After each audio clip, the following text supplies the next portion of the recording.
الحمد لله الكبير المتعال ذو الجلال والإكرام الرحمن الرحيم الملك الديان الواحد الأحد الفرد الصمد الذي لم يلد ولم يولد ولم يكن له كفوا أحد.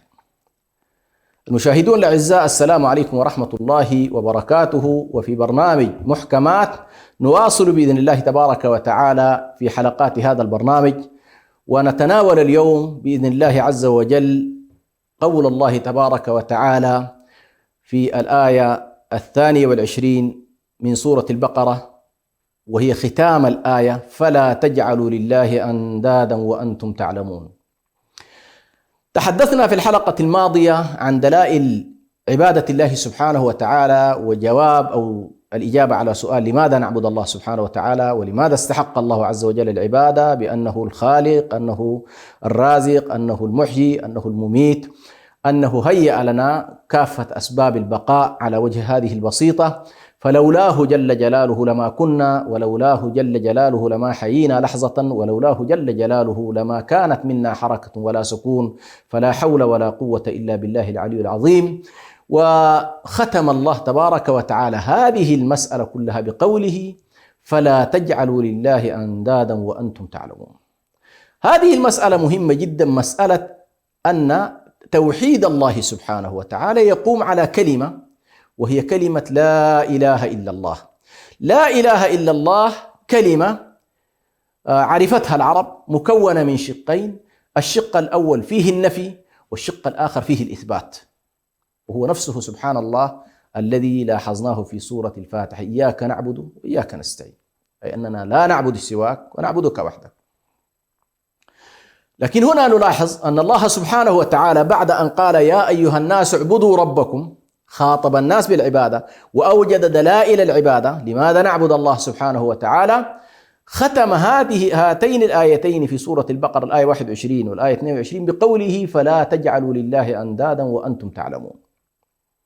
إذن الشق الأول اعبدوا الله هو الإثبات، أننا نعبد الله، نخلص له، نذل له، نأتمر بأمره، نحتكم لشريعته، نحبه جل جلاله، نعظمه جل جلاله. كل ذلك يندرج في الأصل الأول، وهو إثبات العبادة لله. لكن لن تتحقق هذه العبادة، لن يتحقق شق الإثبات إلا أن يسبقه شق النفي، وهو لا إله.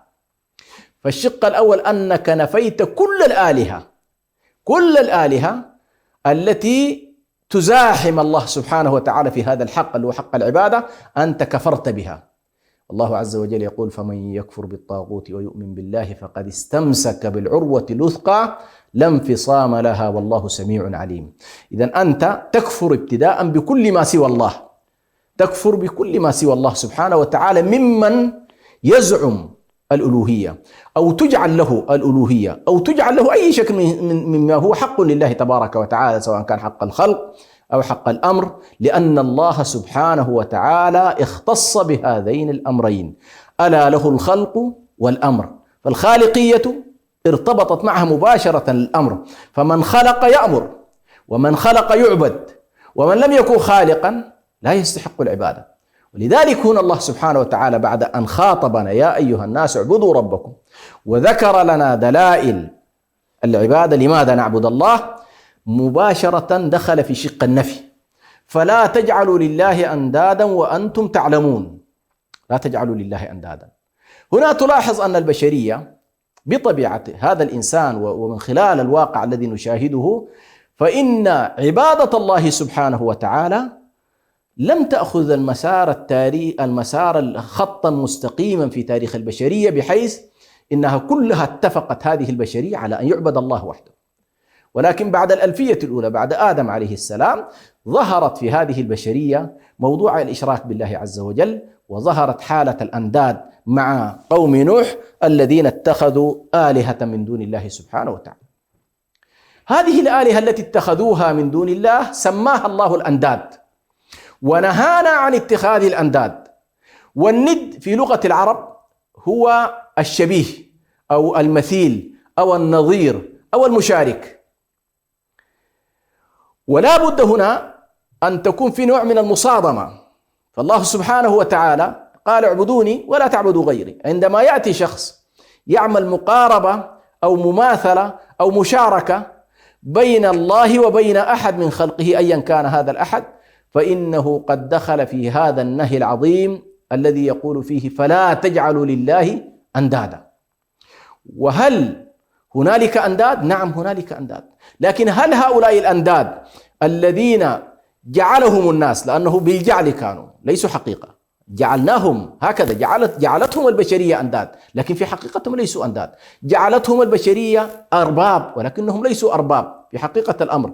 لماذا؟ الرب واحد والمدبر واحد والإله الحق واحد، ولكن الآلهة الكاذبة التي نزعم بأنها آلهة ونجعلها نحن آلهة كثيرة. فالله عز وجل قال فلا تجعلوا لله أندادا. نلاحظ أن الذين اتخذوا آلهة، هنالك الآن لاحظنا الله سبحانه وتعالى ربط العبادة بالخلق. طيب هل والله البشرية التي عبدت غير الله تبارك وتعالى وجعلت لله أندادا في ألوهيته وأندادا في ربوبيته وأندادا في أسمائه وصفاته، هل هؤلاء فعلا كانوا يتصورون بأن هؤلاء خلقوا كخلق الله؟ الله عز وجل عندما خاطب المشركين يعني من رب السماوات والأرض ولئن سألتهم من خلق السماوات والأرض ليقولون الله. يعني كانت فكرة الخالقية عندهم واضحة، إن الله هو الخالق. إذا من أين أتي هؤلاء؟ أتي هؤلاء من خلال فكرة، إما فكرة التشخيص، أن والله هذا الغيب محتاجين أن ننزله إلى حالة التشخيص. الله غيب لا نراه بأعيننا لكننا نوقن تماما بأن الله سبحانه وتعالى موجود. اقتضت حكمة الله في الابتلاء والاختبار ألا يكون مكشوفا لنا، ألا يكون مرئيا لنا في دنيانا هذه، فهذا نوع من الابتلاء. ولكننا نوقن تماما بدليل الفطرة ودليل الخلق وغيرها من الأدلة أن الله تبارك وتعالى موجود. طيب مشكلة هؤلاء أنهم أتوا من باب التشخيص، إن والله كالهنود والصينيين وعبدة الأوثان كانوا يدركون بأن هنالك خالق وأن هنالك رازق وأن هنالك محيي ومميت، لكنه لما كان غيبا أرادوا أن يشخصوا صورته فاتخذوا آلهة جعلوها أصنام. هذه الأصنام تحاول أن تكون أصنام جميلة في صورة جميلة يتخيلوها، أو يجعلوها في صورة ملائكة لتصورهم بأن الملائكة بنات الله، فتصوروا التشخيص من خلال الوثنية، والتشخيص من خلال البنوة، والتشخيص من خلال الصاحبة، فقالوا هذا ابن الله وهذه صاحبة الله وهؤلاء بنات الله. فمن خلال عملية التبعيض أن هؤلاء بعض من الله أتوا في بوابة الإشراك بالله تبارك وتعالى، فجعلوا هؤلاء أنداد لله عز وجل. إذن الإشكالية كلها تكمن في قضية التشخيص والتبعيض والشفاعة، التقريب، إنه والله والواسطة، إنه بعضهم يقول لك والله يا أخي نحن متسخون لسنا أطهار، محتاجين إلى ولي من الأولياء، رسول من الرسل، نبي من الأنبياء، ملك من الملائكة، كوكب من الكواكب. هذه عبادتها خالصة ونحن عبادتنا ليست خالصة، هذه معصومة ونحن لسنا معصومين. ما الحل؟ هؤلاء يعبدون الله ونحن نعبد هؤلاء. لماذا تعبد هؤلاء؟ لأنهم يقربوننا إلى الله سبحانه وتعالى، ما نعبدهم إلا ليقربونا إلى الله زلفى. جاء التوحيد وجاء الإسلام لينقذ البشرية من هذه الوسائط. يقول لك الله سبحانه وتعالى تعامل معي مباشرة. طيب نأتي إلى قصة الأنداد هذه التي الله سبحانه وتعالى يقول ومن الناس في سورة البقرة ومن الناس من يتخذ من دون الله أندادا يحبونهم كحب الله والذين آمنوا أشد حبا لله. إذن هنالك من يتخذون أندادا يحبونهم كحب الله تبارك وتعالى. طيب ما هذه الأنداد؟ يمكن أن تكون كواكب، يمكن أن يكون عيسى عليه السلام، يمكن أن يكون وثنا من الأوثان، يمكن أن يكون حجرا من الأحجار، بأي شكل وفق ما ذكرت، سواء في فكرة التشخيص، فكرة التبعيض، فكرة الواسطة، فكرة إنه أنا والله متسخ ومدنس والله مقدس، والمقدس لابد له من يتعامل معه شخص قديس مثله، وهكذا. الله عز وجل قال لك أنت بذنبك، لأن اسمي التواب، ومقتضى هذا الاسم ليعمل احتاج إلى من يكون مخطئا يقع في الخطأ ثم يتوب، احتاج إلى من يكون عاصيا ليرجع إليه، وهكذا. فهنا 4 مسائل لا بد أيضا في موضوع الأنداد أن نأتي إليها، لأنها تتعلق في باب الأنداد.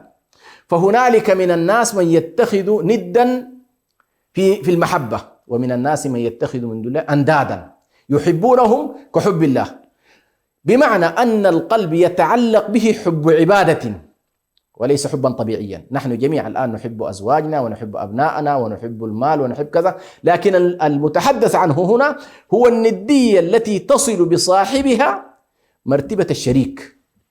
فإذا تعارض أمر الله تبارك وتعالى وأمر هذا الذي تحب، قدمت أمره على أمر الله تبارك وتعالى، وهنا تأتي والعياذ على سبيل التعبد الذي مقرون بالحب والمقرون بالذل الذي له علاقة بالعبادة.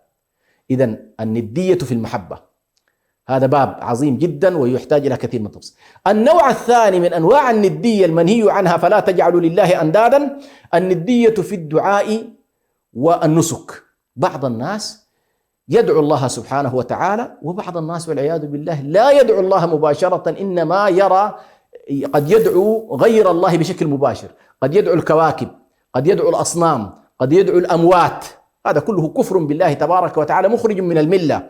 إذا كان الشخص جاء ليدعو قبرا بعينه أو شيخا بعينه دعاء يعتقد بأن هذا الدعاء، أن هذا الذي يدعوه يضر وينفع، وأنه يعني توجه إليه هذا النوع من النسك والتعبد، فذلك كفر بالله، لأنه جعل هذا المخلوق ندا لله تبارك وتعالى. فلا تجعلوا لله أندادا، أي لا تجعل في باب الدعاء والنسك شخصا يكون شريكا لله تبارك وتعالى.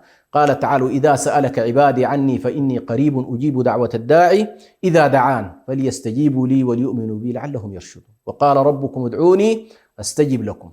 إذن أنت في باب الندية تنفي ندية المحبة كحب الله، وتنفي ندية الدعاء والنسك. وموضوع الدعاء طبعا معروف كما ذكر شيخ الإسلام ابن تيمية، عندنا دعاء المسألة أن تقول يا رب اغفر لي، يا رب ارحمني، يا رب ارزقني، يا رب كذا، تطلب ما شئت من المطالب. ودعاء الثناء والذكر والتبجيل والتعظيم مثل سبحان الله والحمد لله ولا إله إلا الله والله أكبر. فكلا الأمرين، دعاء المسألة ودعاء الذكر والتبجيل والذكر الله سبحانه وتعالى، كل ذلك لا تجعل فيه لله ندا، فلا تجعلوا لله أنداد. الثالث أيضا من الأشياء التي يجب الإنسان أن يبتعد عنها هو ندية القصد والإرادة. ندية القصد والإرادة، لأن هنالك بعض الناس مقصدهم الله، هنالك بعض الناس مقصدهم غير الله سبحانه. وهنا تأتي في قضية الأعمال، إنما الأعمال بالنيات. فمن قصد الله سبحانه وتعالى في عبادته، العبادة التي تكلمنا عنها، التي أحد شروطها أن تكون مخلصا لله سبحانه وتعالى، فإن الإخلاص لله يتطلب أن يكون القصد موافقا لمقصود الله، موافقا لمراد الله، موجها لله سبحانه وتعالى ليس لغيره. فمن عمل عملا أشرك فيه مع الله سبحانه وتعالى فقد جعل لله ندا، ودخل في هذه الآية فلا تجعلوا لله أندادا. إذن عندنا موضوع الندية أن يكون القصد لله. بعض الناس والعياذ بالله في هذه الحياة لا قصد لهم بالله، ولكن قصدهم الحياة، قصدهم إرادة الحياة الدنيا. من كان يريد العاجلة عجلنا له فيها ما نشاء لمن نريد ثم جعلنا له جهنم يصلاها مذموما مدحورا. إذن عندنا نفي ندية المحبة، نفي ندية الدعاء والنسك، نفي ندية القصد والإرادة، وأخيرا نفي ندية الطاعة والتشريع.